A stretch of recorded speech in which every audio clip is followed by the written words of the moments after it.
നമ്മൾ ഇന്നൊരു programme conduct ചെയ്യാൻ പോവാണ്. Who is the man behind the brand? നമ്മൾ ഈ ബ്രാൻഡ് കാണിക്കും, എന്നിട്ട് ഇതിന്റെ ബിഹൈൻഡ് ഉള്ള മാൻ ആരാന്ന് ഗസ് ചെയ്യിപ്പിക്കും.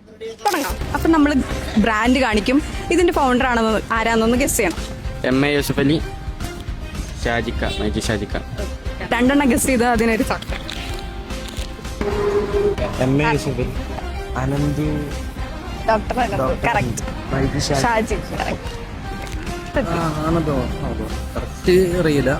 Ananthu. Ananthu Yusuf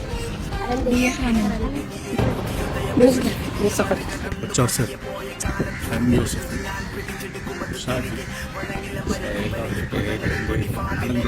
correct. Kochouseph Chittilappilly, Yusuf Ali, myG Shaji. Correct. Yusuf Ali. Correct. Shaji. Yusuf Ali. Next Xylem. Doctor correct.